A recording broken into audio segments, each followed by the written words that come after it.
Haiti's government took the first steps to establish the Provisional Electoral Council, the only institution capable of organizing the elections.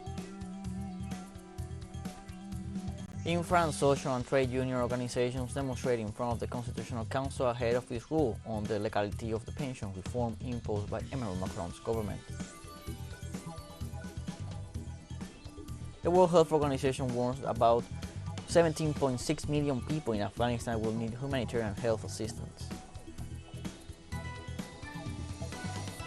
Hello, welcome to From the South. I'm Luis Alberto Matos from the teleSUR studios in Havana, Cuba. We begin with the news. On Thursday, the Haitian government took the first steps to establish the Provisional Electoral Council, the only institution capable of organizing the elections. In official communication sent by the cabinet of Prime Minister Ariel Henry to the president of the National Association of Haitian Media, Jacques Samper, Henry assured that he would not publish the names of the candidates. This measure, according to the correspondence, is the result of an agreement to reach an inclusive process that will bring together the greatest possible number of compatriots for a lasting solution to the crisis. According to a consensus signed on December, the government must present to the High Transitional Council a list of 20 candidates from which the structure will select 9.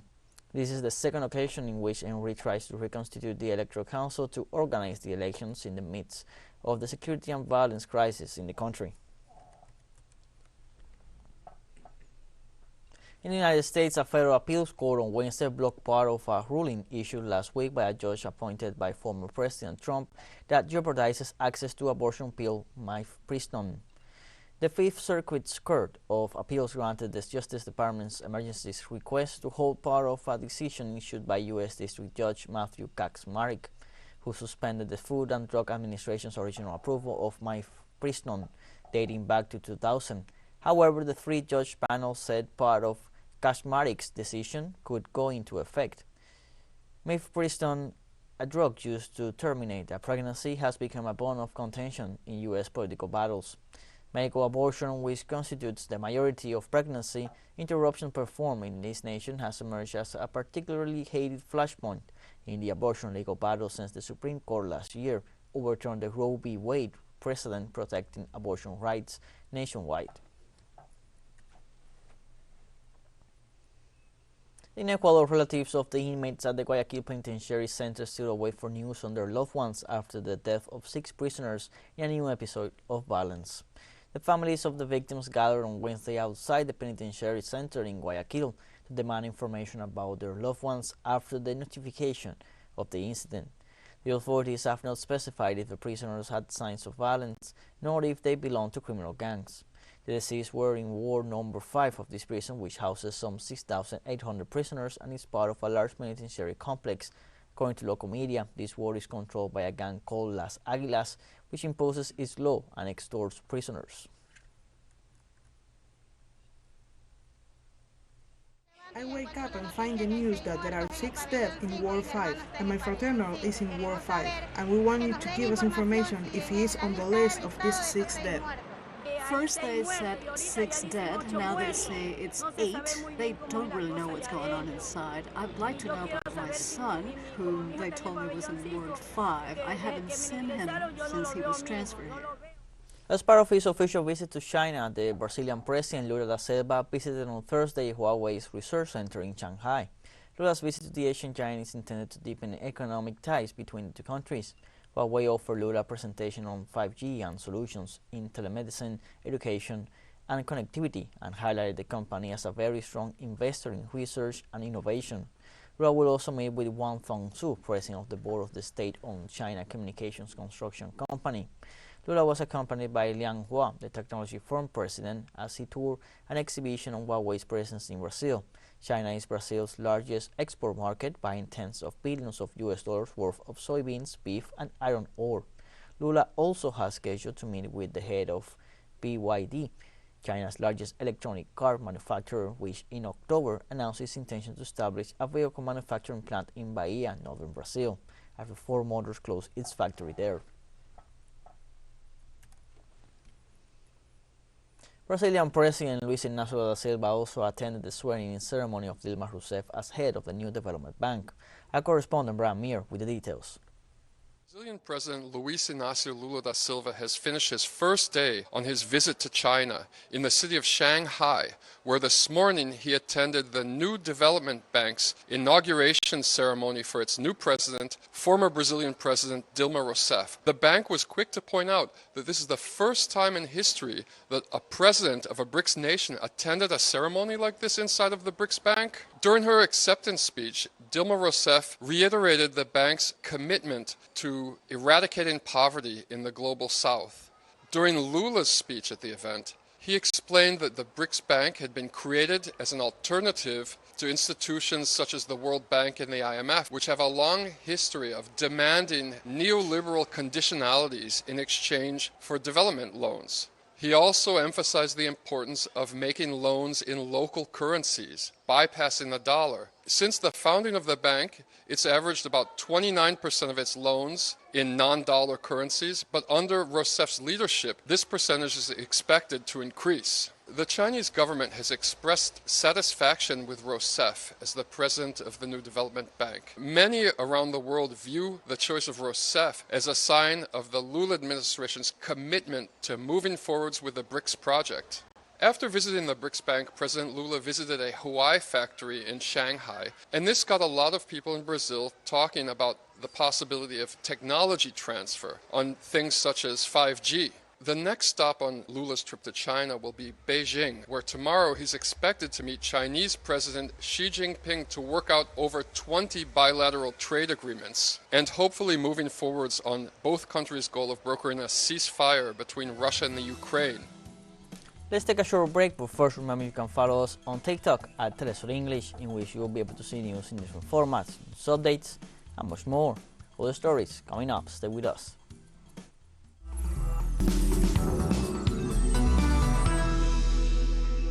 Welcome back from the South. Thursday marks 12th day of demonstrations against the pension reform forced by President Emmanuel Macron. Mobilizations now extend to the city of Toulouse on the eve of the verdict of the Constitutional Council. French trade union leaders warned that their action against the president's pension reform will continue whether it comes out of the ruling of the Constitutional Council on Friday. According to the Secretary General of the French Democratic Confederation of Labour, Laurent Berger, the union struggle is far from over and that he does not question the legitimacy of the Constitutional Council to say whether the reform abides by the Magna Carta, and pointed out that Macron still has the time to not enact the reform, given the strong opposition it faces.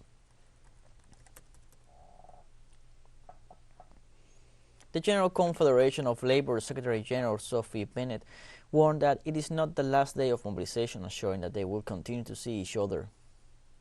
No, it is not the last day. I confirm that. We are going to see each other again a lot, and you are going to come a lot more on days of mobilization. So it is certainly not the last day, unless Emmanuel Macron withdraws the pension reform tonight, in which case it will be the last day, and tomorrow you will be invited to a big party.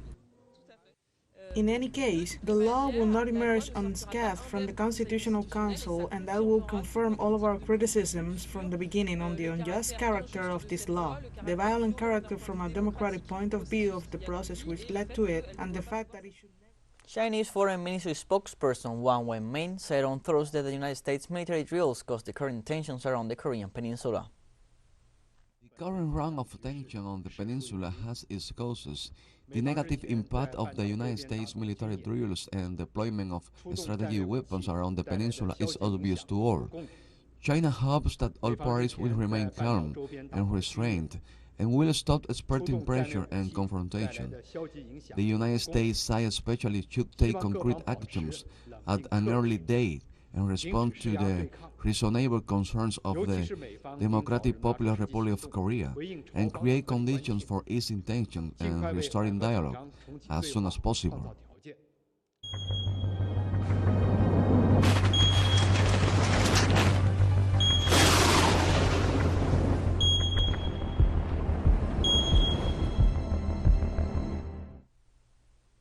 On Thursday, Beijing remains under a sandstorm and local authorities maintain the alert in the north of the country. The National Meteorological Center on Wednesday renewed the blue alert for sandstorm, asked people to reduce outdoor activities as much as possible.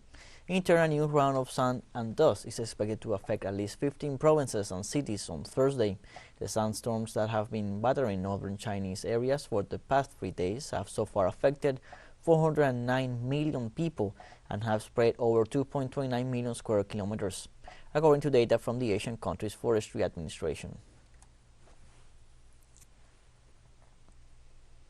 Strong tropical cyclone Ilsa is charging towards Western Australia on Thursday, triggering evacuations as authorities warn violent winds could toss caravans and tear down trees.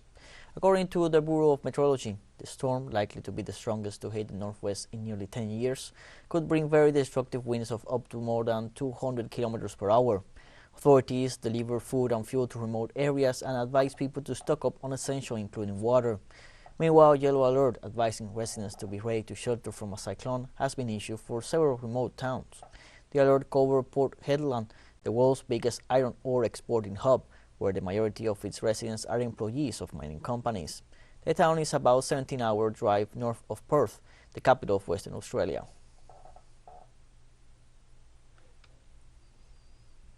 Iraq's government suspended office operations on Thursday due to heavy rainfall and bad weather conditions. The recent heavy rainfalls had flooded roads in the central city of Hilla, while at least 3 people, including a woman, have died by electrocution in 3 separate accidents due to water flood in the city. The torrential downpours, accompanied by strong windstorms and floods, also caused significant damage in the provinces of Baghdad, Anbar, Najaf, Diwan Nija, and Wasit. As a result of the bad weather, the country's Prime Minister, Mohammed Shia al-Sudani, instructed the suspension of working hours in all provinces, including some schools.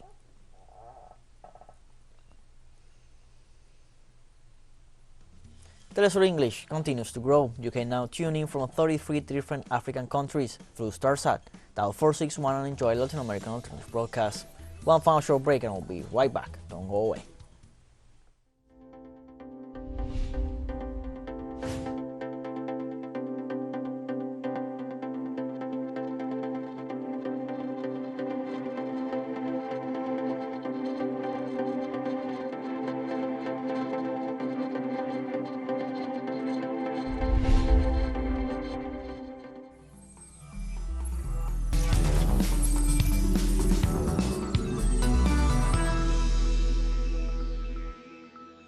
Welcome back from the south.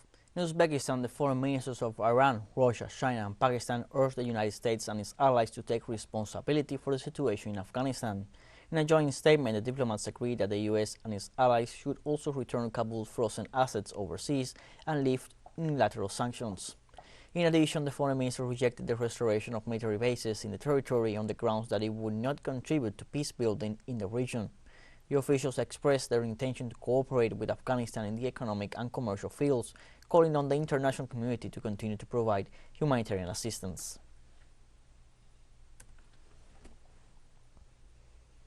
On Thursday, representatives of the World Health Organization in Afghanistan warned that this year an estimated 17.6 million people in the country will need humanitarian health assistance.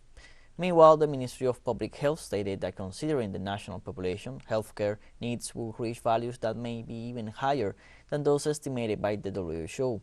Afghanistan's population is close to 40 million people, and 17.6 million is the WHO estimate of the need for life-saving healthcare. However, it could be more than that, said Public Health Ministry spokesman Sharafat Zaman Amkil. According to the ministry, efforts are being made to provide more health facilities in all provinces and remote regions of the country.